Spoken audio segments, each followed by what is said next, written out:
Եկեք ոտքի կանգնենք ի նշան հարգանքի Տիրոջ խոսքի նկատմամբ աղոթ կանենք եւ ընթերցենք Գործք առաքելոց 18-րդ գլուխ 1-ից 11-րդ համարները, շնորհակալություն։ Սրանից հետո Պողոսն Աթենքից հեռանալով եկավ Կորինթոս եւ մի հրյա գտավ Ակյուղաս անունով Պոնտոսում ծնված, որն իր կնոջ Պրիսկիղայի հետ վերջերս եկել էր Իտալիայից, քանի որ Կլոդիոսը հրամայել էր, որ բոլոր հրյաները պետք է Հռոմից հեռանան եւ նրանց մոտ գնաց։ Եվ որովհետեւ նրանց արհեստակիցն էր, մնաց նրանց մոտ եւ աշխատում էր, նրանք արհեստով վրանագործներ էին։ Եվ ամեն շաբաթ օր ժողովարանում խոսում եւ հրյաներին ու հույներին համոզում էր։ Եվ երբ Շիղան եւ Տիմոթեոսը եկան Մակեդոնիայից, Պողոսը հոգով մղված վկայում էր հրյաներին, թե Հիսուսն է Քրիստոսը։ Եվ երբ նրանք հակառակվում էին եւ հայհոյում, նա թափ տվեց հագուստները եւ նրանց ասաց. «Ձեր արյունը ձեր գլուխը, ես անպարտ եմ, այսուհետև հեթանոսներին պիտի գնամ»։ Եվ այնտեղից գնաց մտավ մեկի տունը, որի անունը Հուստոս էր, մի աստվածապաշտ մարդ, որի տունը ժողովարանին կից էր։ Իսկ Կրիսպոսը ժողովարանի գլխավոր ղեկավարը Տիրոջը հավատաց իր ամբողջ ընտանիքով, եւ կորինթացիներից շատերն էլ լսելով հավատացին եւ մկրտվեցին։ Եվ գիշերը Տերը Պողոսին տեսիլքով ասաց. «Մի վախենա, այլ խոսիր եւ լուռ մի մնա, որովհետեւ ես քեզ հետ եմ եւ ոչ ոք չի կարողանա քեզ դեմ կանգնել, քեզ վնասել, քանի որ ես այս քաղաքում շատ ժողովուրդ ունեմ»։ Եվ այնտեղ մնաց 1 տարի ու 6 ամիս եւ նրանց սովորեցնում էր Աստծո խոսքը։ Աղոթենք։ Փառք, պատիվ ու գոհություն քեզ, մեր երկնավոր Հայր։ Շնորհակալ ենք քո ճշմարիտ խոսքի համար։ Շնորհակալ ենք քո ծառաների համար, որոնք պատմության ընթացքում քո Սուրբ Հոգով լցված ծառայել են քեզ այս երկրի վրա։ Շնորհակալ ենք, որ դու քաջալերում ես քո ծառաներին աշխարհի տարբեր անկյուններում, որ նրանք կարողանան դիմադրել այս կյանքի դժվարություններին եւ հավատարմորեն իրենց ընթացքը կատարել եւ փառք բերել քո անվանը։ Աղոթում ենք, որ օգնես այսօր մտորեն քո խոսքի շուրջ։ Մեր սրտերը, մեր մտքերը բացես խոսքիդ առաջ։ Օգնես, որ կարողանանք կենտրոնանալ խոսքիդ շուրջ, հասկանալ քո մտադրությունները եւ խնդրում ենք, որ յուրաքանչյուրիս այս սրահում հավաքված օգնես, որ քեզ ավելի արդյունավետ եւ հավատարիմ ծառայենք այս երկրի վրա։ Մեր կյանքով, մեր ծառայությամբ փառավորվիր միմիայն դու եւ այդ ծառայությունն էլ օգտագործիր աշխարհի 4 անկյուններից քո ընտրյալներին հավաքելու համար, որի ողջ փառքը, ողջ պատիվն ու գոհությունը լինի միմիայն քեզ, Հայր, Որդի եւ Սուրբ Հոգի։ Ամեն։ Խնդրեմ, կարող եք նստել։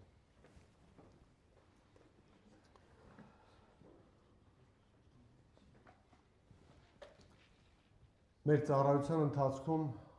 յուրաքանչյուրս ինչ ծառայության մեջ էլ որ լինենք, մենք բախվում ենք զանազան խնդիրների եւ հետ կանգնելու կամ թուլանալու հնարավորությունները շատ են։ Եվ կարևոր չի դու հովիվ ես, կարևոր չի դու երգչախմբում ես ծառայում, կարևոր չի դու ավետարանիչ ես։ Դու գործ ունես ծառայության հետ եւ դու հնարավորություն ունես թուլանալու այս երկրի վրա եւ հետ կանգնելու քո ծառայությունից։ Հիշում եք, Պողոս առաքյալը իր կյանքի վաղճանին նշում էր, հայտարարում էր այն փաստը, որ ինքը հավատարմությամբ իր ընթացքը կատարել է։ Հավատը պահել է, այսինքն ոչ թե հավատալու կարողությունն է պահել, այլ ավետարանի ճշմարտությունը պահել է մաքուր, անխարդախ եւ այն փոխանցում է մյուսներին, Տիմոթեոսին, որ նա եւս շարունակի ծառայությունը։ Եվ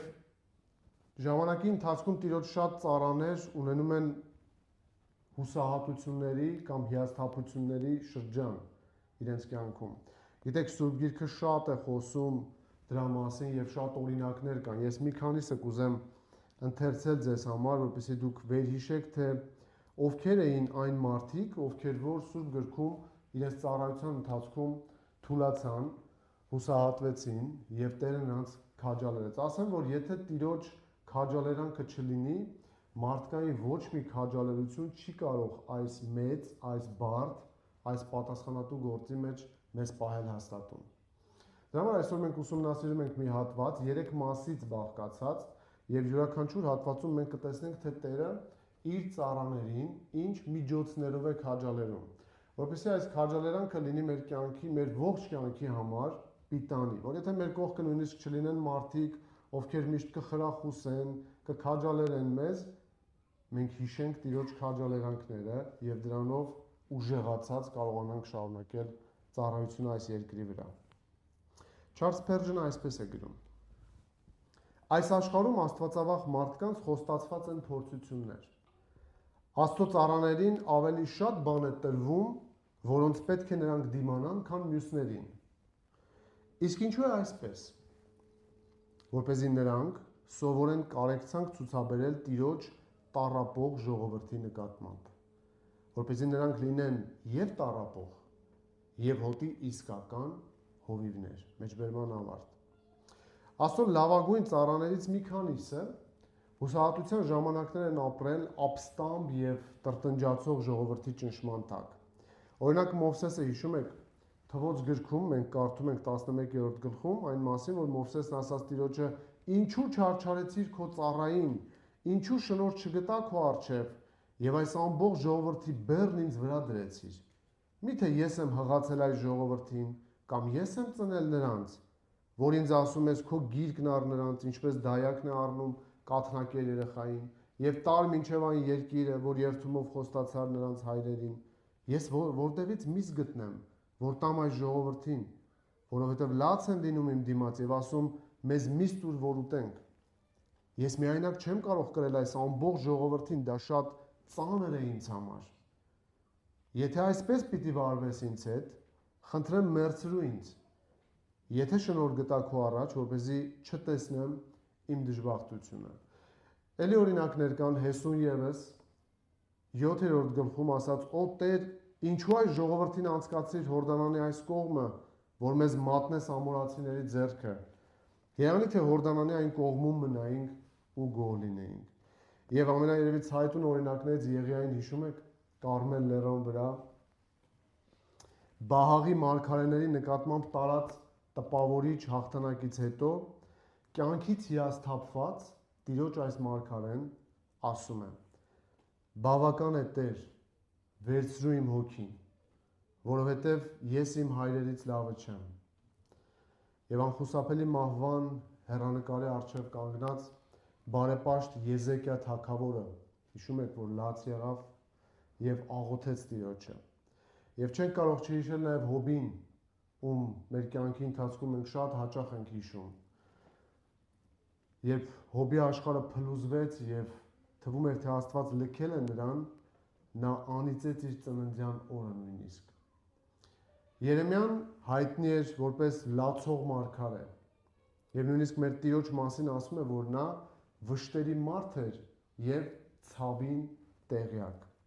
Եվ Պողոս առաքյալը նույնպես չխուսափեց չարչարանքներից եւ հուսահատության շեմին կանգնելուց։ Այժմ նա հատվածում, որ կարդացին, գտնվում է Կորինթոսում, Աթենքից եկել է Կորինթոս, եւ նա միայնակ է, Տիմոթեոսը եւ Շիղան դեռևս չեն միացել իրեն, նա պետք է սպասի իրենց այնտեղ եւ սկսում է Կորինթոսում իր ծառայությունը։ Մի փոքր համատեքստը ձեզ պետք է հիշեցնեմ եւ հետո հատվածը կբաժանենք 3 մասի եւ կսկսենք մեկ առ մեկ ուսումնասիրել։ Մեր այսօրվա օրակարգը այսպեսին պետք է լինի 45 րոպե եւ վերջում 15 րոպե հարց եւ պատասխան եւ հետո ընդմիջում եւ երկրորդ մասը եւ այդպես շարունակ։ Ես շատ տեղեկություններ կարող կուզեմ ձեզ փոխանցել, բայց պետք է սահմանափակվենք այդ 45-ի մեջ, ես փորձեմ ամեն հատվածի վերաբերյալ որոշակի ճշմարտություններ ծառայության վերաբերյալ ձեզ փոխանցել։ Ուրեմն Գործք առաքելոց գրքի այս 18-րդ գլխի սկիզբը պատմում է Պողոսի դժվարին ծառայության, դժվար ժամանակաշրջանի մասին։ Այս երկրորդ միսիոներական ճանապարհորդությունն է Պողոս առաքյալի։ Երկրաշարժից հետո բանտում, երբ նրանք Շիղայի հետ այնտեղ էին, նա ստիպված եղավ լքել քաղաքը։ Այնտեղից նա գնաց Թեսաղոնիկե, որտեղ նրա ծառայությունը մեծ հաջողություն ունեցավ։ այնուհետև նա գնաց Աթենք, հիշում եք նա փիլիսոփաների հանդիպես նույնիսկ էպիկուրյան եւ ստոիկյան փիլիսոփաներին, այսինքն մեր ժամանակակից կարող ենք ասել նույնիսկ դրա մեջ մտնում են աթեիստներ, թեիստներ, դեիստներ, ագնոստիկներ, ինչպես սրա նման շատ այլ իզմերով կամ վերջավորություններով դուք ուղղություններ գիտեք, սրանք մարդիկ են, որոնք որ աշխարհի ծագումը, մարդու ծնունդը եւ բոլոր նման հարցերը փորձում են իմացականության տեսանկյունից բացատրել, եւ Պողոս Առաքյալը հանդիպում է այս Հռոմի մեծագույն փիլիսոփայական մտքերին եւ նա ավետարանն է քարոզում նրանց եւ ցույց է տալիս, թե ինչպես է Արարիչը ստեղծել այս երկիրը իրենց եւ վերջում կանգնեցնում նրանց անխուսափելի ընդունելության առաջ, որ պետք է ընդունեն Քրիստոսին։ Եվ Աթենքում Ղուկասը գրում է, որ ոմանք հավատում են եւ նա Աթենքից դուրս է գալիս եւ ուղևորվում Կորինթոս։ Սլայդը կարող ենք փոխել, թե ինձ մոտ է, ես պետք է փոխեմ։ Հա։ Մեկ հատ էլ։ Կորինթոսի մասին ձեզ մի քանի տեղեկություն տամ, որովհետեւ բոլոր գործողությունները տեղի ունենում այստեղ եւ կանցնենք հատվածի ուսումնասիրությանը։ Կորինթոսից 450 մետր բարձրության վրա բարձրանում էր Ակրոպոլիսը, որի գագաթին գտնվում էր Սիրո Աստվածուհի Աֆրոդիտեի տաճարը։ Դուք տեսեք, թե Պողոսը ինչ պայմաններում է ծառայում։ Ամեն երեկո տաճարի 1000 քրմուհիներ, որոնք ծիսական մարմնավաճառներ էին, իջնում էին քաղաք, իրենց արհեստով զբաղվելու։ Աթենքի համեմատաբար հանգիստ, մտավոր եւ մշակութային կենտրոններից կտրուկ տարբերվում էր Կորինթոսը իր եռացող բնույթով։ Կորինթոս ժամանելով Պողոսը մեծ հիասթափություն ապրեց։ Աթենքում քիչ հաջողությունը, միայնությունը եւ առևտրով ու արատներով լի քաղաքում մնալու հեռանկարը պատճառ էին այն թուլության եւ վախի, որ պատեց Պողոս Առաքյալին։ Պողոսը Կորինթացիս նամակում նկարագրում է իր վիճակը։ Հիշում եք, երկրորդ գլխում ասում է. «Ես տկարությամբ, մեծ վախով եւ դողով մնացի ձեզ մոտ»։ Նա նաև խոսեց այս փորձության մասին Թեսաղոնիկեցիներին ուղված նամակում եւ գրեց այսպես 3-րդ գլուխ 7-րդ համարում. «Դրա համար եղբայրներ, հանուն ձեր հավատի ձեզանով մխիթարվեցինք մեր բոլոր վշտերում եւ նեղություններում»։ Այսինքն այն ծառայությունը, որ Պողոս Առաքյալը անում էր, այն լի էր վշտերով եւ նեղություններով։ Առաքյալը կարող էր ֆիզիկական թուլություն նույնպես ունենալ։ Հիշում եք, տեղ կար, որ իրեն այնքան քարկոծեցին, որ նա մեռելի պես ընկել էր եւ իրեն քարշ տվեցին, քաղաքից դուրս հանեցին։ Եվ այսպեսով Պողոս Առաքյալը իր ճամփորդության մեջ երկար ժամանակ մնում է Կորինթոսում։ Եթե դուք Գործք Առաքելոցի ժամանակագրությունը ուսումնասիրում եք, դուք կտեսնեք, որ Պողոս Առաքյալը շատ կարճ ժամանակով է ամեն տեղ գնում, բայց Կորինթոսը առաջին տեղը եղավ, որտեղ նա 1.5 տարի մնաց։ Բայց հատվածում, եթե հիշեք, Տերն է իրեն քաջալերում, որ նա մնա այնտեղ, որովհետև եթե իրեն մնար, ինչպես Աթենքում, ինչպես Փիլիպպեում, ինչպես մյուս տեղերում, նա արագ կքարոզեր, մի քանի հոգի դարձի կգային, կկարգեր մարդիկ, ովքեր որ պետք է խնամք տանին եւ կշարժվեր առաջ։ Եվ տեսնում ենք, նա այստեղ մնում է երկար։ Երկրորդ ավելի երկար ժամանակաշրջան մնում է Եփեսոսում, անմիջապես 18-րդ գլխից հետո, եւ հետո Հռոմում 2 տարի։ Հատվածի բաժանմանը եկեք նայենք, խնդրում հաջորդ սլայդը կարող ենք փոխել։ Չգիտեմ, երևում է ձեզ թե ոչ, մի փոքր մանր է երևի, բայց հուսամ որ կերևա։ Հատվածի բաժանումը ձեզ կօգնի տեսնել ընդհանուր Ղուկասի մտքերի հոսքը, ինչպես է նա զարգացնում միտքը, եւ ես ձեզ ցույց կտամ նրա մտքերի գագաթնակետը, թե ինչ է նա ուզում ցույց տալ այս 11 կամ 17 համարներում։ Ուրեմն առաջին 4 համարներում մենք տեսնում ենք Պողոսի համագործակցությունը Ակյուղասի եւ Պրիսկիղայի հետ։ Նոր ծանոթություն էր, նա Կորինթոսում հանդիպես նրանց, որից հետո այլևս տեսնում ենք, որ Պողոսը ունի աշխատանք, ունի մնալու տեղ եւ 5-ից 8-րդ համարներում տեսնում ենք Պողոսի քարոզչությունը եւ արդյունքը դրա 8-րդ 9-րդ համարներում ասում է, որ շատերը Կորինթոսում դարձի եկան, նույնիսկ ժողովարանի պետը պատասխանատուն իր ամբողջ ընտանիքով դարձի եկա, որից հետո հատվածի գագաթնակետն է 9-ից 11-րդ համարները, որտեղ տեսնում ենք Տերը ինչպես է քաջալերում Պողոս Առաքյալին գիշերային իր տեսիլքում։ Եվ քաջալերության իմաստը հետևյալն է. Պողոս, ես այս քաղաքում շատ ժողովուրդ ունեմ, եւ հանուն իրենց դու պետք է մնաս եւ կարող ես չվախենալ, որովհետեւ ես քեզ հետ եմ եւ ոչ ոք չի կարող քո դեմ կանգնել։ Եվ սա Պողոս առաքյալի համար դառնում է քաջալերություն, որպեսզի նա կարողանա շարունակել իր ծառայությունը։ Եվ հատվածի վերջը արդեն 12-ից 18-րդ համարներում տեսնում ենք Աստծո այս խոսքերի իրականացումը։ Նրան տանում են դատարան եւ Տիրոջ պաշտպանությունն ենք այնտեղ տեսնում, որ Պողոս առաքյալը նույնիսկ չի հասցնում բերանը բացել եւ Գաղիոնի միջոցով իր ազատագրումն է գալիս։ Այսպիսով հատվածի գլխավոր միտքը, որի շուրջ կառուցված է ամբողջ հատվածը, կարող ենք սլայդը փոխել, հետեւյալն է։ Սա ամբողջ 17 համարի խտացված միտքն է, մեկ նախադասության մեջ եւ բոլոր գործողությունները սրա շուրջ են շարժվում։ Ուրեմն հետեւյալն է գլխավոր միտքը, որը տեսնում ենք 9 եւ 10-րդ համարներում։ Տերը քաջալերում է շարունակել ծառայությունը, որպեսզի իր ժողովուրդը հնարավորություն ունենա ավետարանը լսելով հասնել փրկության։ Տերը երբ Պողոսին այցելեց եւ քաջալերական խոսք ասաց, նա նաեւ այնտեղ ասաց նպատակը։ Հիշում եք 10-րդ համարում ասաց, քանի որ ես այս քաղաքում շատ ժողովուրդ ունեմ։ Այսինքն Աստված Պողոսին քաջալերում է, որպեսզի նա չդադարի քարոզել, որովհետեւ մենք գիտենք, որ քարոզչությունը ընտրված միջոց է մարդկանց փրկության առաջնորդելու համար։ Հավատը լսելուց է եւ լսել Աստծո խոսքից։ Եվ Պողոս առաքյալը Հռոմեացիս 10-րդ գլխում խոսում է քարոզելու անհրաժեշտության մասին, ասելով ինչպես մարդիկ կարող են հավատալ, եթե չլսեն։ Հետևաբար պետք է ուղարկվեն, պետք է գնան, պետք է քարոզեն, որովհետև Տերը քարոզչությունը ընտրել է միջոց իր զավակներին փրկության առաջնորդելու համար։ Եվ այստեղ անհրաժեշտություն է առաջանում, եթե Պողոսը դադարի ծառայել, ուրեմն ստացվում է ինչ։ Ստացվում է, որ ավետարանը չի հնչելու, եթե ավետարանը չհնչի, չի իրականանում այն, որ ավետարանը պետք է հռչակվի, չեն լսում մարդիկ եւ ինչպես կարող են հավատալ։ Հետո հարցը շատ խորն է եւ շատ լուրջ է, որ ծառայողը կարող է ինչ-ինչ պատճառներով հետ կանգնել ծառայությունից։ Եվ Տերն ասում է, որ Պողոս պետք է շարունակես։ Քո անվտանգության համար կարող ես չմտածել, ոչինչի մասին կարող ես չմտահոգվել եւ գլխավոր պատճառը ես քո հետ եմ եւ ոչ ոք քո դեմ չի կարող կանգնել։ Այնպես որ սա կարող եք հիշել, որ Տերը քաջալերում է շարունակել ծառայությունը, որպեսզի իր ժողովուրդը հնարավորություն ունենա ավետարանը լսելով հասնել փրկության։ Եվ այս մեծ հատվածում 1-ից 18-րդ համարներում տեսնում ենք 4 կերպ, որոնցով Տերը քաջալերում է իր ծառաներին, որպեսզի նրանք շարունակեն իրենց ծառայությունը։ Այսպիսով, որոնք են այս կերպերը, որ Տերը քաջալերում է ծառայությունը շարունակելու համար։ Կարող ենք փոխել սլայդը եւ առաջին 1-ից 4, մի հատ էլ 1-ից 4 համարներում 1-ից 4 համարներում մենք տեսնում ենք ծառայությունը շարունակելու անհրաժեշտ 4 միջոց։ Ծառայությունը շարունակելու համար անհրաժեշտ 4 միջոց։ Այսինքն, որպեսզի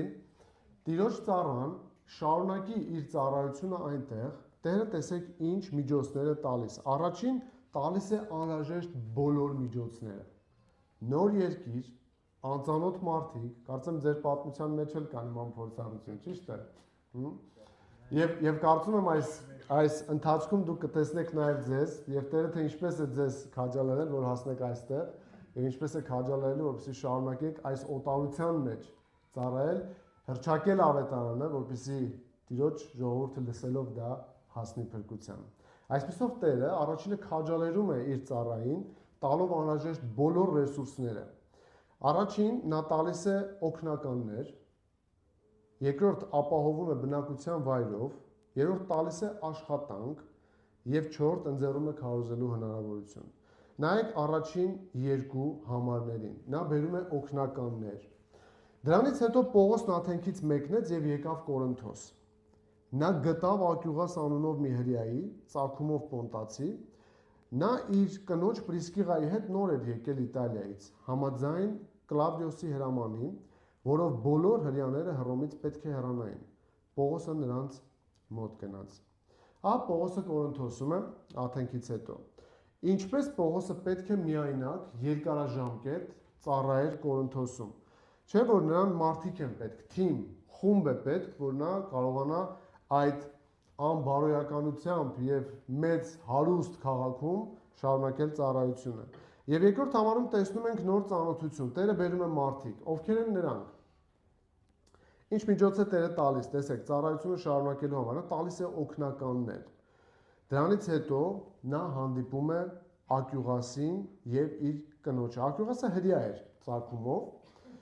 եւ նրա կինը Պրիսկիղան։ Այս զույգը մտերիմ ընկերներ դարձան Պողոս առաքյալին Կորինթոսում։ Նրանց մասին կարդում ենք մենք նույնիսկ Հռոմեացիս նամակում 16-րդ գլխում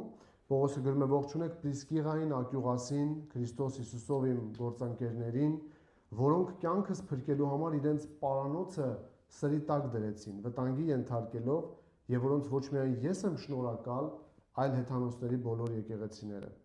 Նրանք հիշատակվում են նաև Սուրբ գրքում 5 անգամ այս ամուսինները, որտեղ առաջինը նշվում է Պրիսկիղան։ Կարելի է ենթադրել, որ նա եկեղեցում կամ հասարակության մեջ ավելի բարձր դիրք ունեցող մեկն է եղել։ Երբ Պողոսը հանդիպեց նրանց, հնարավոր է նրանք արդեն քրիստոնյա են եղել Հռոմում, որտեղ Պենտեկոստեից հետո մարդիկ երբ վերադարձել են Հռոմ, ամենայն հավանականությամբ ձևավորվել է նոր համայնք եւ հրյաների հետ, Հռոմի հետ ներողություն, հեթանոսների մեջ հրյաների մի խումբ է ձևավորվել, ովքեր Քրիստոսին են հավատացել։ Եվ հնարավոր է, որ նրանք եղած լինեն քրիստոնյա, որովհետեւ նման բանալի մարդկանց մասին, եթե դարձի եկած լինեին Պողոսի քարոզչությամբ, Լուկասը հնարավոր չի, որ դրա մասին չգրեր։ Եվ նույնիսկ շարունակության մեջ դուք կտեսնեք նրանք ինչպես են Ապողոսին տանում մի կողմ եւ ուսուցանում Աստծո ճանապարհը, սա ցույց է տալիս, որ սրանք մարդիկ են, ովքեր նոր չեն դարձի եկել։ Եվ Տերը հանդիպեցնում է, բերում է օգնականների։ Ինչու են եկել նրանք Կորինթոս։ Տեսնում եք համարում, ինչու են եկել։ Պատճառը կա գրված այնտեղ։ Ասում է համաձայն Կլավդիոսի հրամանի։ Կլավդիոսի հրամանը կապ ունի Քրիստոսի անվան շուրջ վեճերի հետ եւ հենց այն լարվածության հետ կապ ունի, ինչը մենք կարդում ենք նույնիսկ համաշխարհային պատմության մեջ։ Պատմիչներից, չգիտեմ, դուք Սվիտոնիուսի մասին լսել եք կամ Տակիտոսի կամ շատերը, ովքեր որ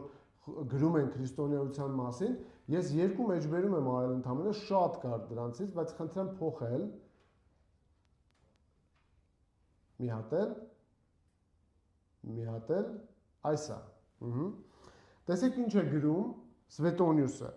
Ուրեմն հարցն այն է, որ պատմիչը գրում է այն մասին, որ Քրիստոսի անվան շուրջ, ես տարերը կարմիրով նշել եմ, որպեսզի դուք տեսնեք տարբերությունը, լատիներենով նա գրում է, որ Քրիստոսի անվան շուրջ վեճ էր առաջացել եւ քրիստոնյա հрьяաները իրենք հասարակության մեջ այնքան էին շատացել, որ կառավարության համար կարծես վտանգ ներկայացնեին։ Սա տեսնում եք, սա պատմական աղբյուր է։ Շատերն ասում են, մենք ինչպես հավատանք Աստվածաշնչին, դա ինչ իմանանք ով է գրել։ Տեսեք, պատմիչներն են գրում այս մասին։ Եվ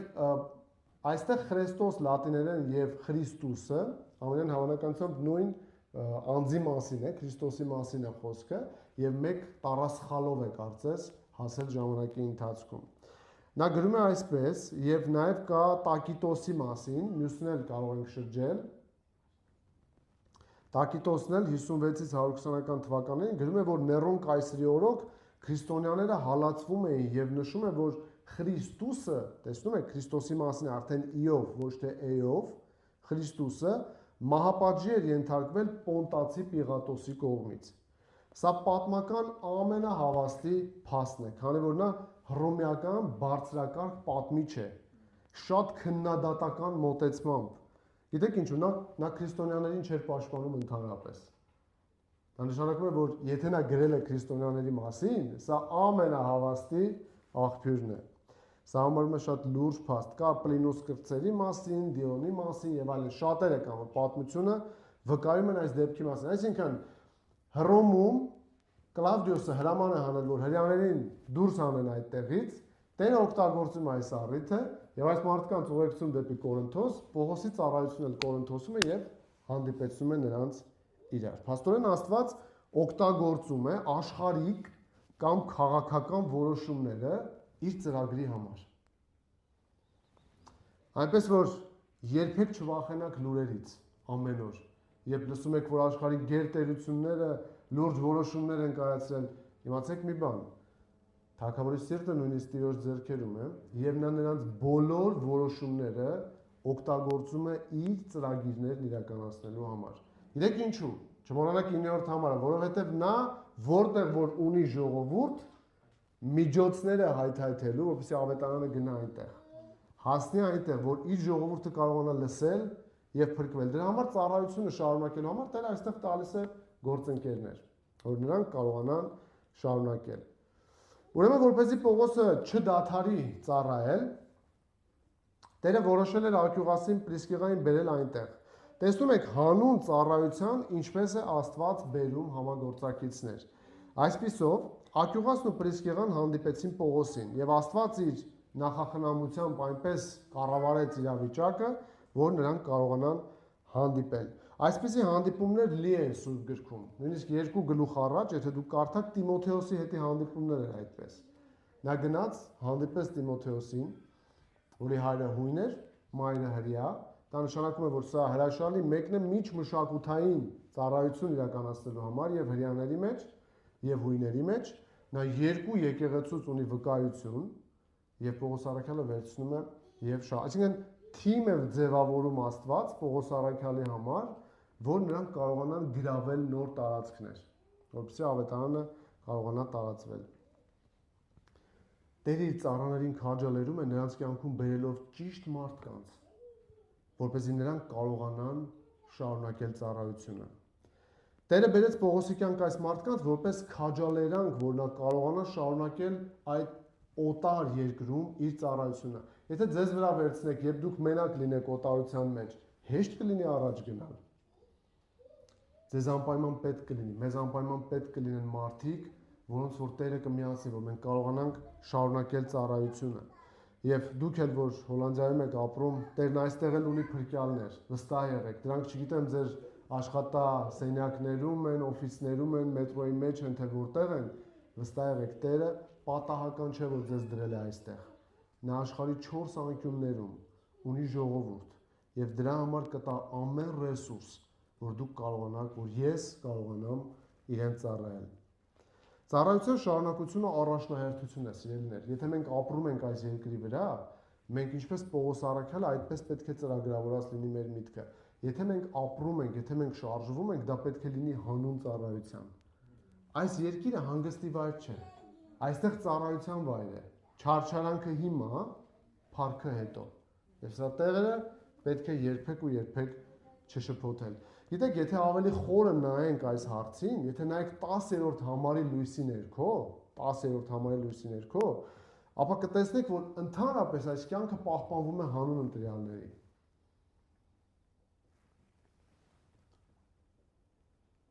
Ոչ ոք չի կարողանա քեզ դեմ կանգնել, քեզ վնասել, քանի որ ես այս քաղաքում շատ ժողովուրդ ունեմ։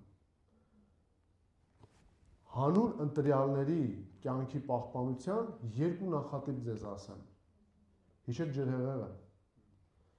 Մինչև վերջին մարդը մտավ տապան, դուռը փակվեց։ Հիշեք Սոդոմ Գոմորը։ Տիրոջ ընտրյալները դուրս եկան եւ կրակը թափվեց այնտեղ։ Եվ նույնն է հիմա։ Ես չգիտեմ ովքեր են, դուք չգիտեք ովքեր են։ Տեր ունի մարդիկ եւ պետք է քարոզել։ Պետք է շարունակել ծառայությունը, որովհետեւ այս աշխարհը ընդհանրապես, որ կրակի ճարակ պիտի դառնա, Պետրոսը գրում է, պահպանվում է հենց այս նպատակի համար։ Դուք պատկերացնում եք ինչ մեծ արտոնության մեջ ենք ես եւ դուք, որ այս մեծ տիեզերական, հավիտենական ծրագրին ենք ծառայում։ Այս մեղավոր անկում ապրած ու օրեցօր ապականվող կյանքի շարունակվելը մեր հաճույքի համար չէ, սիրելիներ, այլ բոլոր իրավիճակներում մենք պետք է հիշենք, որ մենք պետք է շարունակենք ավետարանել, կյանքը դրա համար է պահվում այս երկրի վրա։ Գուցե այդ մարդիկ ամեն օր ձեզ հանդիպեն ձեր աշխատանքի վայրում։ Շատ կներեք օտար բառից համար, բայց մեր ռադարները միշտ միացած պետք է լինեն։ Մենք միշտ պետք է փնտրենք առիթներ, որ եթե Տերը ստեղծի, մենք օգտվենք առիթից։ Մենք առիթ չենք կարող ստեղծել, մենք կարող ենք օգտվել այն առիթից, որ Տերը ստեղծում։ Այսպիսով մենք գիտենք, որ այս նվիրված զույգը շատ հավատարմորեն ծառայեց Պողոսի հետ մինչև վերջ։ Նույնիսկ եկեղեցի հիմնվեց նրանց տանը։ Պողոս առաքյալը Կորինթացիում գրում է. ձեզ ողջունում են Ասիայի եկեղեցիները, Տիրոջով ձեզ շատ ողջունում են Աքյուղասը եւ Պրիսկիղան, այն եկեղեցու հետ միասին, որ նրանց տանն է հավաքվում։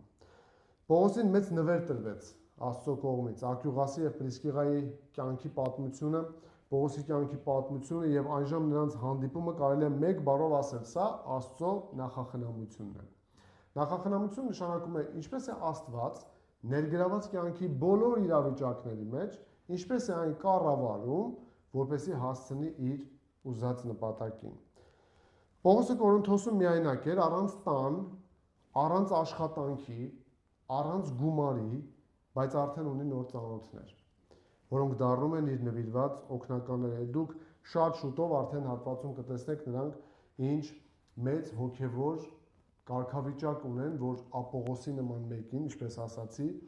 նրանք ուսուցանում են եւ հետո Պողոսի հետ մեկնում են արդեն միսիոներական ճանապարհորդության։ Հարց մտորելու համարն է, սիրելիներ։ Մենք ուշադրություն դարձնում ենք մեր կյանքի անցուդարձին, թե Տերը ում է բերում մեր կյանք։ Մեր տեղաշարժերի, տեղափոխությունների պարագայում արդյոք առաջնորդվում ենք ծառայության շահերով, թե ոչ։ Հարցնում ենք, թե ինչու այս մարդն իմ կյանքում, ինչպես նա կարող է օգնել Տիրոջ գործին։ Դրա համար պետք է նկատենք մեր կյանք եկած մարդկանց, նրանք պատահական չեն, սիրելիներ։ Եթե աշխարհը հավատում է պատահականությունների, մենք չենք հավատում։ Որովհետև մենք հավատում ենք մի Տիրոջ, առանց նրա գիտության, ինչպես ասում է Սուրբ Գիրքը, ծառի տերևը անգամ չի ընկնում։ Դա նշանակում է, եթե երկրի վրա լինում է մի բան, դա անցել է իր թույլտվությունից։ Եվ դրա համար այն տեղի ունեն։ Դրա մեջ մտնում են եւ դրական, եւ մեր գնահատմամբ բացասական բաները։ Շարունակ աղոթքի մեջ եղեք, որ երբ ժամանակը գա նկատեք ձեր ապագա գործակիցներին եւս, որ Տերը կուղարկի ձեր կյանք, որպեսզի մենակ չլինեք ծառայության մեջ։ Ապրեք Տիրոջ համար եւ վայելեք նրա տված առատ միջոցները, որը խնդրում եմ հիշենք, ծառայության համար են, ոչ թե մեր պարզապես վայելքի համար։ Այսպիսով Աստծո քաջալերանքը համագործակիցների միջոցով արտահայտվեց առաջինը Պողոսի կյանք նոր մարդիկ բերելով։ Տեսեք, բերեց օգնականներ։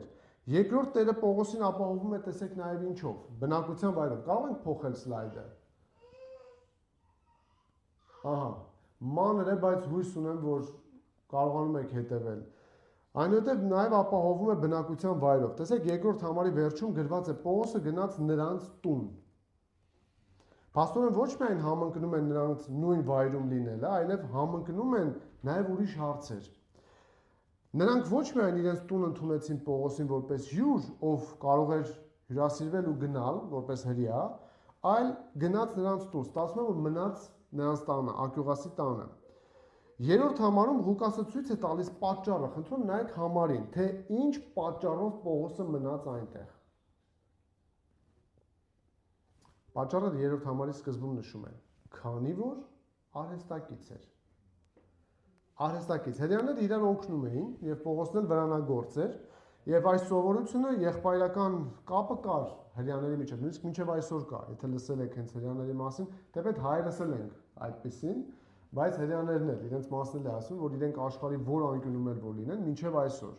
հավատացյալ անհավատ կապ չունի, իրենք իրար միշտ օգնում են եւ այստեղ էլ եւ նրանք հրեա են եւ նաեւ արհեստակից, այսինքն Աստված հանուն ծառայության կարգավորել է նաև այն հարցը, որ համընկնի նրանց արհեստները։ Եվ իհարկե սա բացարձակ չէ, որովհետև հրեաներ կան, որ Պողոսի դեմ են դուրս գալիս երկու համար հետո, բայց ընդհանուր առմամբ այսպիսինն է։ Այստեղ նրանք եւ ազգությամբ են նույնը, եւ ինչպես երևում է, հավատով եւ արհեստով նույնպես։ Ինչ արհեստ ունեին երկուսն էլ։ Նրանք վրանագործներ էին, նույն ոլորտի մարդիկ։ Ինչ եք կարծում, սա պատահական է։ Իհարկե ոչ։ Նրանք վրանագործներ էին։ Վրանները օգտագործում էին տարբեր գործերի համար եւ տեսեք հիմա ես նշեմ մի քանիսը, դուք կիմանաք թե որքան զբաղված պետք է լիներ Պողոս առաքյալը։ Իսթմոսի խաղերի մասին լսել եք։ Սուրբ գրքում եւս կա, ոչ թե իսթմոսի մասին, այլ սպորտային խաղերի մասին, որ Պողոս առաքյալը գրում է։ Այդ խաղերը տեղի են ունենում Կորինթոս քաղաքի մոտակայքում, Պոսեյդոնի սրբավայրում։ Իսթմոսի խաղերը հիշատակվում են նաև նոր կտակարանում։ Պողոս առաքյալը որքան մրցավազքի հետ կապված տերմիններ է օգտագործում, բոլորը հրեաները եւ հեթանոսները այդ ժամանակվա գիտեին, որ դա Իսթմոսի խաղերն է։ Դա նման էր մեր օլիմպիական խաղերին։ որ տարին մեկ հավաքվում էին աշխարհի տարբեր կողմերից, լիքը ժողովուրդ գալիս էին Կորինթոս եւ պատկերացրեք բոլոր ժամանակակից տերմինով ասած հյուրանոցները զբաղված էին դնում, բոլորը գալիս էին այնտեղ լիքը գումարներ էին ծախսում եւ այն ժամանակ քանի որ վրանները նրա համար էին որ մարդիկ ապրեին դրա տակ, պետք էր շատ կարել եւ Պողոս Առաքյալը Ակյուղասի եւ Պրիսկիղայի հետ զբաղված էր լինում վրանագործությամբ, առևտրով։ Մարդիկ գալիս էին վազքը դիտելու ումշամարտը, ձիարշավը, տոնակատարություններին էին մասնակցում, առևտուր էին անում եւ այդ վրաններում էին մնում։ Դրա համար վրանները մեծ պահանջարկ ունեն եւ Պողոս Առաքյալը շատ զբաղված պետք է լիներ։ Առագաստների, նավի առագաստների համար նույնպես ծածկոցներ էին պատրաստում եւ մի խոսքով ստացվում է որ Պողոս Առաքյալը ունի նաեւ այս դեպքում աշխատանք։ Եվ նույն վայրում ուշադրություն դարձրեք, խնդրում եմ, նույն վայրում, նույն արհեստով, նույն ազգությամբ, նույն աշխատանքով, շուտով նաև նույն նպատակի համար։ Գիտեք, որ մեր կյանքի ծառայության, ծանոթության, անհաշվելի դետալների համընկնումը պատահական չեն։ Ոչ էլ որ ես այստեղ եմ, կամ դուք այստեղ եք, ոչինչ։ Տերն այսպես է դասավորել, որ հանդիպեցնի իր զավակներին, որ նրանք միասին գործեն իրենց գտնված վայրում, որովհետև հիշեք նպատակը, այդ քաղաքում Տերը ժողովուրդ ունի։ Սա նախապատրաստական շրջան է։ Եվ Ակյուղասն ու Պրիսկիղան հավանաբար ունեին իրենց բիզնեսը Կորինթոսում եւ Պողոսը միանում է նրանց։ Հրաշալի հնարավորություն է մնալու եւ աշխատել։ Տեսնում եք, եկել է միայնակ, ոչինչ չունի, ոչ մեկ չունի, հիմա ունի արդեն աշխատանք, ունի ընկերներ, ունի նույն դավանանքի մարդիկ, հիմա ունեն նույն նպատակ, ունեն բիզնես եւ խնդրեմ շարունակեք ձեր ծառայությունը։ Հրաշալի հնարավորություն։ Ստացվում է, որ երրորդ համարի առաջին մասը Պողոսը մնաց նրանց մոտ եւ շեշտում է, դա չի վերաբերվում այդ գիշերը մնալուն, այլ նրանց տանը մնալուն։ Տերը հոգաց նրա կեցության հարցը եւս։ Դրա համար կարող ենք մի կոչ այստեղից վերցնել։ Կարող ենք քաջալերվել բոլոր նրանք, խնդրում ուշադիր լսեք, ովքեր Աստծո համար են ապրում։ Նրանք կարող են չանհանգստանալ իրենց կյանքի հաջորդ փուլի համար, ոչ ուտելիքի,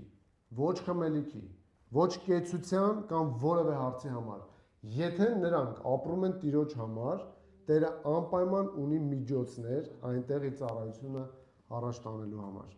Դրա համար ամենաճիշտ հարցը կլինի հետևյալը. արդյոք դու եւ ես ապրում ենք ծառայության համար, թե ոչ։ Արդյոք մեր կյանքը դասավորված է ծառայության շուրջ եւ ոչ թե հակառակը։ Այժմ Պողոսը ունի իր կողքը նոր ծանոթներ,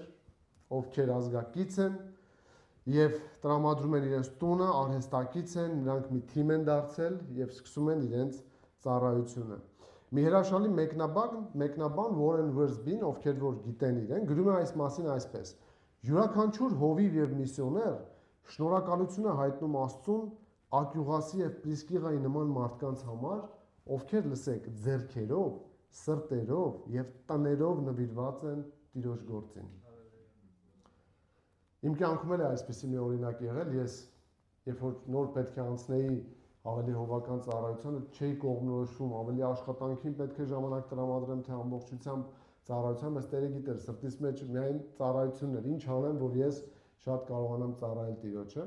Եվ մի տեղ հաջողեց, որտեղ պետք է աշխատեի, թեպետև մասնագիտությամբ երաժիշտ եմ, կոնսերվատորիա եմ ավարտել, կարող էի նվագել, բայց այդ ժամանակ այդքան գումար չէի կարողանում աշխատել։ Եվ ընդունվեցի մի տեղ, որտեղ որ պետք է լինեմ տնօրենի օգնական, պետք է համակարգեմ այնտեղ ծառայությունը եւ այլն, աշխատանքը ավելի ճիշտ։ Եվ այնտեղ ծանոթանում եմ մի տղայի հետ, եւ այս տղայի հետ շատ երկար որ չպատմեմ, մի քանի տարի հետո մենք սկսում ենք ծառայել նույն եկեղեցում մինչեւ այսօր։ Ակյուղասի եւ Պրիսկիղայի նման, ովքեր կամ Պողոսի նման, ովքեր իրենց հանապազորյա հացը գնացել էին վաստակելու, բայց մտքում ծառայություն ունենալով, վերջում դուրս են գալիս գործընկերներ, այլ ներողություն, ոչ թե գործընկերներ, այլ գործակիցներ Պողոսի բառով ասենք, ովքեր որ Տիրոջ համար են սկսում ապրել եւ ծառայել։ Դրա համար այսպիսի մարդկանց համար շատ փառք տվեք Տիրոջը, սիրելիներ։ Նրանք պատահական չեն ոչ ձեր եկեղեցում, ոչ ձեր կողքը, ովքեր որ իրենց կյանքով, իրենց բոլոր կարողություններով, իրենց տաներով նվիրված են Տիրոջ գործին։ Այսինքն այդ մարդիկ ապրում են ոչ թե կուտակելու կամ ինչ-որ բանի համար, այլ ծառայության համար։ Ռեսուրսը ծառայության համար է, ինչպես այստեղ մենք տեսնում ենք։ Եվ մի հեղինակ ևս գրում է կյանքի ամենագեղեցիկ պահերը մեզ մոտ են գալիս, երբ մենք զբաղված ենք ամենօրյա աշխատանքով։ Ձեր ճակատի քրտինքով վաստակեք ձեր հանապազօրյա հացը, եւ աշխատանքի մեջ դուք կստանաք օրհնություն եւ կտեսնեք մխիթարական շատ դեպքեր։ Ձեր արհեստանոցը, գրասենյակը կամ պահեստը կարելի է համեմատել Տիրոջ տան հետ։ Աշխատեք ձեր դաշտում եւ աշխատեք ջանասիրաբար։ Այս աշխատանքներում դուք կարող եք գտնել նման մտածող մարդկանց, ընկերներ, որոնք ապագայում կարող են դառնալ ձեր գործակիցները։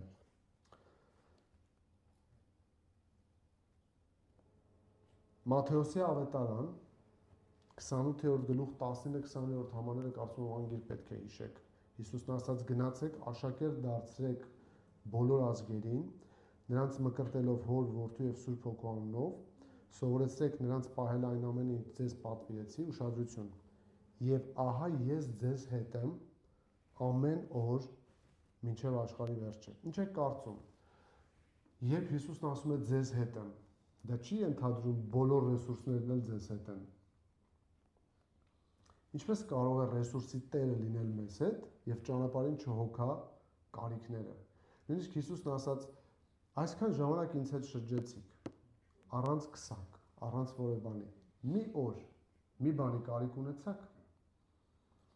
Համար սա քաջալերություն է մեզ, բոլորիս, ծառայողների, սիրելիներ։ Շատ հաճախ մարդիկ ասում են, գիտեք, մենք լավ ծառայություններ ենք ուզում անել, մենք գումար չունենք։ Տեսեք, գումարը չի հարցը։ Հարցը Տիրոջ հետ քայլելն է։ Եթե Տիրոջ հետ քայլենք, Տերը ճանապարհի ռեսուրսները անպայման կհոգա։ Տեսեք ինչ անհաշվելի միջոցներով, ինչ անսպասելի, անտրամաբանական ճանապարհներով նա կարող է դա անել։ Եվ Հիսուսը խոստացել է։ Տերը քաջալերեց Պողոսին, տալով նաև ապրելու տեղ եւ աշխատելու հեռանկար։ Մարդիկ, երբ պետք է երկրից երկիր տեղափոխվեն, ամիսներ կամ տարիներ առաջվանից սկսում են իրենց ապագան ապահովագրող քայլեր անել, որը նաև հասկանալի է։ Նրանք ճշտում են ով ունեն այդ երկրում, որքան պետք է մնան, ում տանը պետք է մնան, ինչ պետք է անեն։ Էլ չենք խոսում այն ճոխության մասին, որ նման դեպքերում կարող է պատահել, որ մարդիկ իրենց մասնագիտությամբ աշխատեն օտար երկրում։ Բայց հարցը հետևյալն է. ինչու են նրանք տեղափոխվում երկրից երկիր։ Հուսամ ինձ սխալ չեք հասկանում, ես ոչ մեկի չեմ դատապարտում, որ երկրից երկիր են տեղափոխվել։ Ես խոսում եմ Աստծո զավակների մասին, ինչ են մտածում իրենք, երբ տեղափոխվում են երկրից երկիր։ Արդյոք նրանց առաջնահերթությունների մեջ կա հետևյալը. ուր էլ որ գնամ, ինչ էլ որ անեմ, պետք է անեմ ծառայության շահերի համար, ավետարանի առաջընթացի համար։ Վերջիվերջո Աստծո տեսանկյունից դուք որ հարցին նայեք, իր համար դա է ամենաառաջնայինը։ Իր համար ավետարանի շահը եթե չկա, ինչ շահ ես ու դուք ուզում ենք հետապնդենք։ Դրա համար այդ երկրից երկիր տեղափոխվելը շատ լավ է, տերում որ ուր կտանի, ես չգիտեմ, բայց կարևորը մեր մտքում լինի հետևյալը. Պողոսի նման գնում է Կորինթոս ավետարանի համար, գնում է Աթենք ավետարանի համար, գնում է Փիլիպպե ավետարանի համար։ Դուք չեք կարող գտնել մի դեպք, որ նա գնում է ուղղակի հանգստի։ Ավելի ասեմ, դա չի նշանակում չենք հանգստանում, դրա մասին չի։ Նա երբ որ գնում է Աթենք, նա ժամանակ ուներ, սպասում էր Տիմոթեոսին եւ Շիղային, նա կարող էր հիանալ տուրիստական քաղաք է շրջել, բայց նրա հոգին բորբոքվում էր, տեսնելով քաղաքը կռապաշտության մեջ ընկղված։ Սա պարզապես հիշեցում է մեր իրական առաջնահերթությունների մասին, սիրելիներ։ Եվ միայն կերակուրի կամ հարմարավետության կամ ճոխ կյանքի համար Աստծո զավակը պետք է չապրի։ Իրական առաջնահերթությունները ծառայության որոշվում են այս կետից։ Խնդրում եմ մի պահ մտածեք, դուք ձեր ես իմ մասին, որպես Աստծո զավակ, արդյոք իմ եւ ձեր կյանքում ամենաառաջին հերթին դրված են ավետարանի շահերը, թե ոչ։ Արդյոք մեր կյանքի բոլոր նպատակները ստորադասվում են այս գերագույն նպատակին, այս հավիտենական նպատակին։ Դրա համար չափազանց տեղին հարց պետք է տա յուրաքանչյուրը, ով իրեն համարում է քրիստոնյա եւ Աստծո համար ապրող մարդ։ Ինչու եմ ես այս կամ այն քայլը անում, արդյոք դա նպաստում է ավետարանի շահերին, թե ոչ։ Գիտեք, ովքեր որ ավետարանի շահերի համար չեն ապրում, կարող են մտածել, բայց շատ ծայրահեղական է, գիտեք, այսինչ եք ասում։ Սիրելիներ, այս երկիրը պահվում է ընդհանրապես, որ Աստծո ժողովուրդը լսի ավետարանը։ Ծայրահեղական չենք։ Երբ մենք տեսնում ենք առաքյալները, ովքեր իրենց կյանքն են դրել հենց դրա համար, իրենք եթե ունեն ուտելիք դա ավետարանի համար, եթե ունեն հագնելիք ավետարանի համար, ասում են գոհ եղեք, ընդհանրապես եթե ուտելիք, կերակուր, հագուստ, տանիք ունեք, գոհ եղեք։ Այս կյանքը դրա մասին չէ։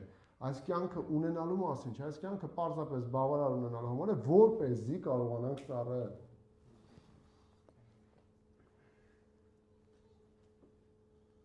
Եթե նույնիսկ մինչ այժմ ապրել եք կամ ապրել ենք բոլորս հանուն որևէ բանի, բայց ոչ հանուն ավետարանի տարածման, այսօր փորձեք ձեր կյանքի առաջնահերթությունները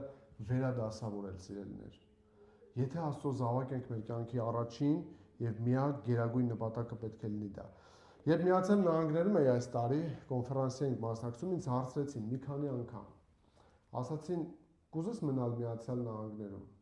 Ես առանց երկար մտածելու պատասխանեցի, միայն մի դեպքում։ Երբ որ իմանամ Տերն է ուզում։ Ես ուրիշ ոչ, ես սա չեմ ասում, որ ձեր մտքում ասեք, այս ինչ լավ եղբայր է, չէ, սա գովազդի համար չէ, անկեղծ, իսկապես։ Ինձ ոչինչ չի հետաքրքրում, ինձ հետաքրքրում է մի բան։ Եթե Տերն է ուղարկում, այո, եթե ոչ, ես կարիք չունեմ ապագան ծրագրելու։ Դրա համար դիմացինի աչքերին հավատացյալները կարող են ներողություն ձևակերպմանս համար փոշի լցնել, ասել որ այս նպատակի կամ այն հանուն Տիրոջ ենք, բայց Տերը գիտի իրական շարժառիթները։ Սոդոմ Գոմորի կողմերն էլ մեկը ընտրեց, հիշում եք։ Բիզնես նպատակներով եւ վերջին ինչ եղավ։ Պողոսի նպատակները մաքուր են եւ ընդունելի։ Ու ահա նա հանուն ծառայության ունի արդեն ապրելու տեղ։ Սա երկրորդ միջոցն է, որով Տերը քաջալերում է նրա ծառայությունը շարունակելու համար, տեսեք երրորդը եւ մոտենանք ավարտին, ինչպես է Տերը քաջալերում ծառայությունը շարունակելու համար, եւ ծառայությունը շարունակելու համար երրորդ միջոցը նրան աշխատանք տալն է։ Նայեք երրորդ համարի երկրորդ մասին, դա առաջինը տեսանք, որ արհեստակից էր, նրանց մոտ մնաց ու աշխատում էր։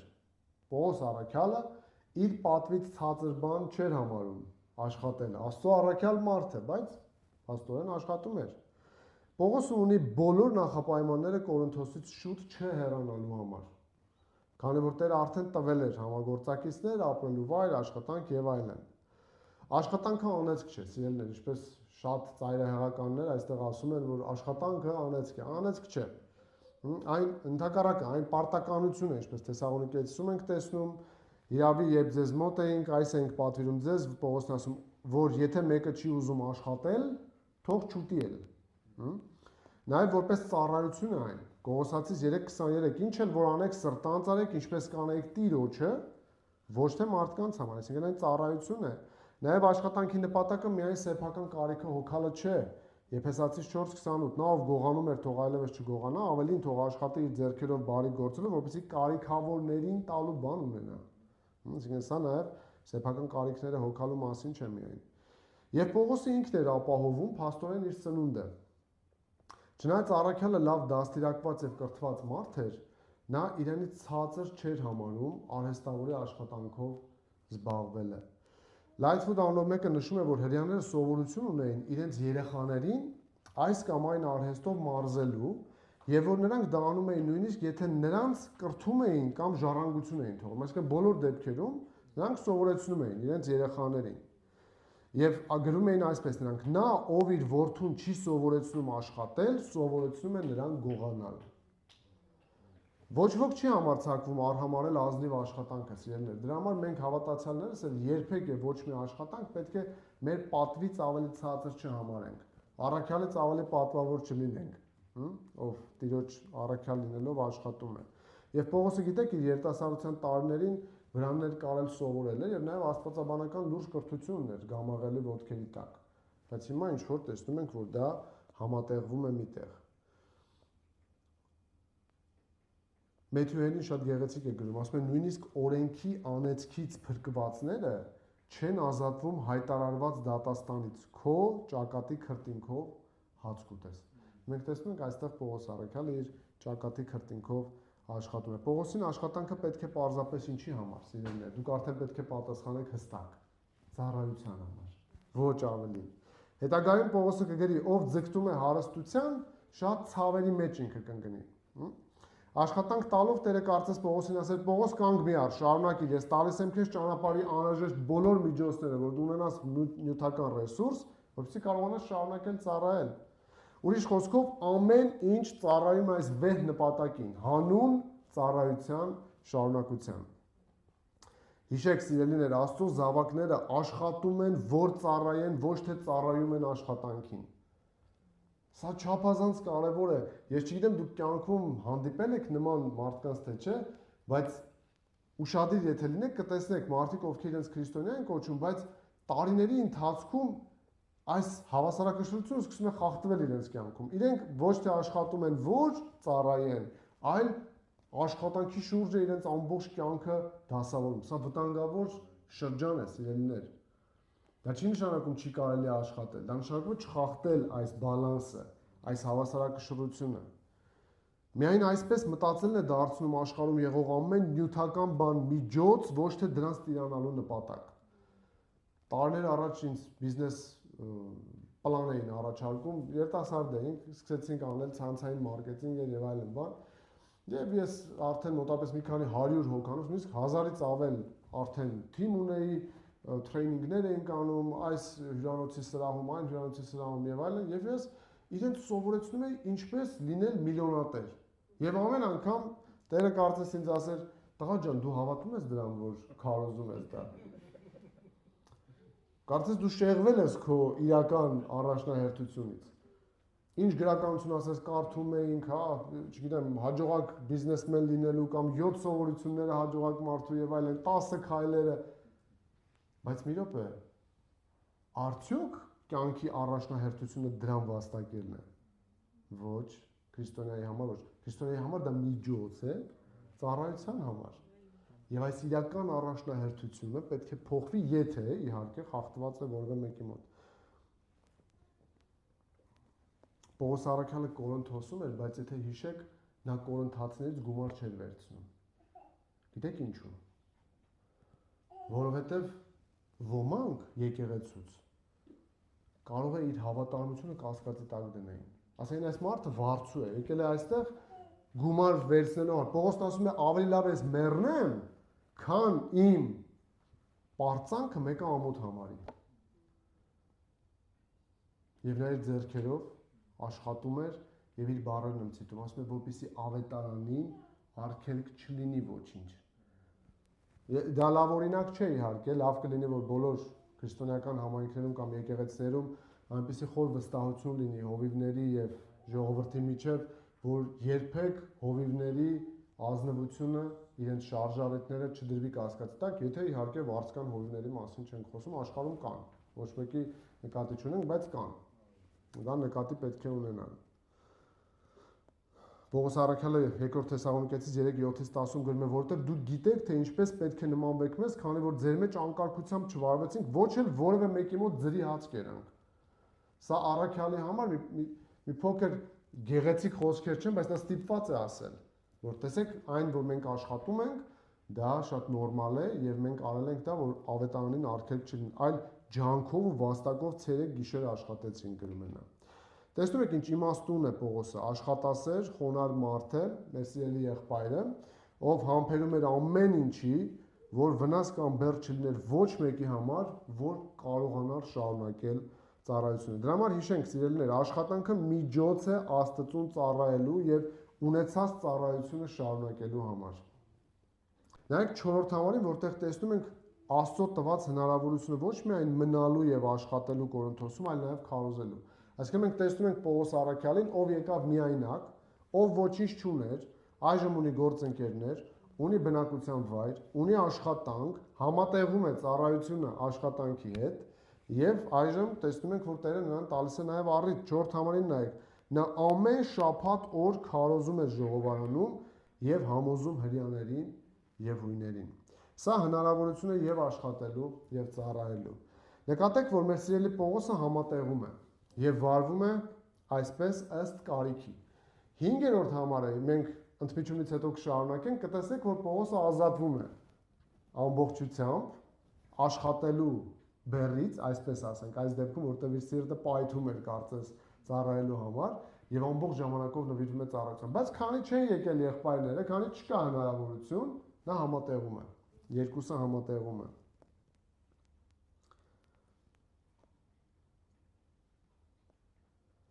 Գրված է նա քարոզում էր։ Հետաքրքիր բառը հունարենում դիալեգոմայնը, նշանակում դիալոգ բառը այստեղից է առաջ եկել։ Դա նշանակում է երկխոսություն։ Պողոսի մարտավարության մեջ ընդհանրապես կար, նա հարց ու պատասխաններով էր շատ խոսում մարդկանց հետ։ Հարցերը լավ միջոց են, մարդկանց շատ ներողություն եմ խնդրում ժանգոտած ուղեղները մարզելու համար։ Հա, խոսելու ընթացքում իրենց հարց տալ։ Հա, երբեմն ավետարանչությունների կամ միսիոներական ծառայության ժամանակ տեսնում ենք քույր եղբայրները, ովքեր հերթ չեն տալիս դիմացինին խոսելու։ Չէ, պետք է շատ հարցեր տան, դա լավ է։ Հիսուսն էլ այդպես անում։ Հիշում եք, օրինակ, երբ գալիս են իրեն ասում էին վարդապետ, ներողություն, բարի վարդապետ, ինչ անեմ, որ երկնքի արքայություն մտնեմ, ասում էր, ինչու ես ինձ բարի կոչում։ Կարծես մարտահրավեր նետել իր ուղեղին, դու հասկանում ես, դու ինչ ես ասում ինձ, հա։ Իսկ սրանք միջոցներ են, հարցերը շատ լավ միջոցներ են եւ Պողոսի մարտավարության մեջ սա կար։ Նա հարց ու պատասխանի կերպով հрьяաների հետ խոսում էր եւ նրանց համոզում էր։ Համոզել իմիջիայլոց նշանակում է բերում էր օբյեկտիվ փաստարկներ, որ ապացուցեր, որ Հիսուսը Քրիստոսն է։ Սիրելիներ, եթե դուք կամ ես գտնվում ենք այն վիճակում, որ պետք է համատեղել ծառայությունն ու աշխատանքը, մենք ծառայողներ ենք, բոլորս կարծեմ ինչ որ ծառայության մեջ ենք, չէ՞, այստեղ սրահում գտնվողներս։ Նա առաջնորդներ ենք։ Հնարավոր է բոլորիս դրությունները տարբեր լինեն, բայց եթե մենք կարողանում ենք համատեղել, դա ըստ կարիքի է։ Գուցե Տերը ապագայում տա այնպիսի հնարավորություններ, որ ամբողջ ժամանակով կարողանաք ծառայել, բայց այս փուլում պետք է մտածել, եթե ես գտնվում եմ նման վիճակում, որ չկա հնարավորություն, ես պետք է փորձեմ համատեղել։ Տեսել եք, որ մարդիկ չեն կարողանում համատեղել, երբ խոսում ես, ասում են ժամանակ չունեմ։ Եթե կուզեք կարճ ասեմ, որպեսզի երկար չխոսեմ, դա սուտ է։ Դու ինչպես ժամանակ չունես ժամանակ տվողի համար, սկսենք այդտեղից։ Դա նշանակում է կամ դու ծուլությունդ քողարկում ես, կամ դու չես սովորել ժամանակը ճիշտ տնտեսել։ Եվ ծառայողներս պետք է սովորենք, եթե կարիք կա նույնիսկ համատեղել, տեսեք առաքյալ մարդ է, եւ ծառայում է, եւ աշխատում է։ Դրա համար սա շատ լուրջ խնդիր է եւ կարող ենք մտածել, ես այսպես որ գեղեցիկ խոսում եմ այստեղից, ես ջանք եմ արել եւ անում եմ մինչեւ այսօր։ Ձեր կողմից տպավորություն չլինի, որ ինչ որ հրաշալի համատեղում եմ ամեն բան, չէ, ջանք ենք անում, միշտ սովորում ենք, որպեսզի կարողանանք իսկապես մեր զբաղվածությունները, եթե պետք է աշխատանք նույնիսկ, դրանք համատեղենք։ Եվ եթե չեք կարողանում հավասարակշռել աշխատանքն ու ծառայությունը, ուրեմն պետք է վերանայել ծուլության կամ ժամանակի սխալ տնտեսման հարցերը։ Այսպիսով, սիրելիներ, մի քանի կիրառություններ ընթերցելուց առաջ ասեմ, որ մենք այս հատվածում տեսանք, որ Տերը հանուն ծառայության տալիս է անհրաժեշտ բոլոր ռեսուրսները։ Մենք դեռևս խոսում ենք նյութական մասի վերաբերյալ առաջին 4 համարում։ 5-ից 8-ում, մյուս մասում մենք կտեսնենք ինչպես են առաջընթաց տալիս ծառայությանը,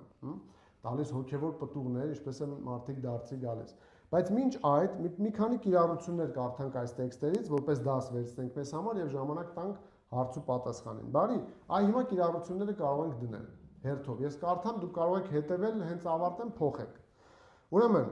այսպիսով, եթե դուք քրիստոնյա եք, ապա ձեր կյանքի առաջնահերթությունը պետք է լինի Տիրոջը ծառայելը ձեր ողջ կյանքով եւ ունեցվածքով։ Շարունակեք ծառայել Տիրոջը ձեր ողջ կյանքով, ժամանակով, ունեցածով եւ կարողություններով։ Շարունակեք ծառայել Հիսուսին նկատելով ձեր կյանք ուղարկված բոլոր այն համագործակիցներին, ովքեր ձեզ հետ կմիանան Աստծո գործը առաջ տանելու համար։ Հիշենք, սիրելիներ, Հիսուսին ծառայել միայնակ հնարավոր չէ։ Եթե մենք ուզում ենք առավել եւս Պողոսի օրինակին նայենք ու օտար երկրում եւ այսօր հենց դուք էլ ես էլ օտար երկրում ենք, մենք միայնակ ոչինչ չենք։ Ավելին ասեմ, միայնակությունը երբեմն չէ, շատ հաճախ իր մեջ ունի էգոիստական միտումներ։ Նույնիսկ դա կլինի երեցների մակարդակում, կլինի ծառայողների մակարդակում կամ խմբավորումներ ստեղծելու մակարդակում, ովքեր ուզում են մենակ լինել, դա խնդիր է։ Եվ մենք, որպես քրիստոնեական համայնք, Հիսուսի ժողովուրդ, մենք պետք է ձգտենք միաբանության, որպեսզի մենք կարողանանք իրար հետ ավելի մեր բոլոր կարողությունները իրար կողք բերելով ծառայությունը տանենք առաջ։ Հիշեք, ձեզ տրվում են օգնականներ, որպեսզի նրանց հետ շարունակեք ծառայությունը։ Ցավոք շատ դեպքեր կան եկեղեցիներում, ես էլ եմ նման փորձառությամբ անցել, դա լավ չէ, բայց անցել եմ, որ ամեն գնով ուզում են, որ քեզ հետ չծառայեն, որպեսզի իրենք մենակ լինեն գահին։ Դա ճիշտ չէ, բայց դա ցավոտ է։ Ներողություն եմ խնդրում, որ արտահայտվում, բայց սա խնդիր է, որ կարծեմ, եթե չկա, գուցե մի օր լինի, եթե լինի, ուղղակի իմանանք, որ նման բան կա, բայց հիշեք, միայնակ ծառայողները վտանգ են։ Մեզ պետք է միասին լինեն։ Եվ դրա համար ես եղբայրների մասին Տիգրան եղբոր, Արսեն եղբոր, Էդգար եղբոր մասներ, որ իմացա, ծանոթացա, կողքից էլ տեսնում եմ, որ միասին ծառայում են, սա Տիրոջը փառք տալու առիթ է։ Այսինքն ով է մեծ, ով է փոքր, ես առաջինը, դու եկ, սա աշխարհային բաներ է։ Հիսուսն ասաց, դա աշխարհում է, ձեր մեջ այդպես պետք է չլինի։ Շարունակեք ծառայել Հիսուսին հիշելով, որ ձեր գտնված վայրը, խնդրում եմ ուշադրիր, ձեր բնակության վայրը, ծառայության վայր է։ Որտեղ որ գտնվում եք, դա ծառայության վայր է։ Ոչ թե դուք պետք է գնաք ծառայության վայր, այլ ձեր վայրին վերաբերվեք որպես ծառայության վայր։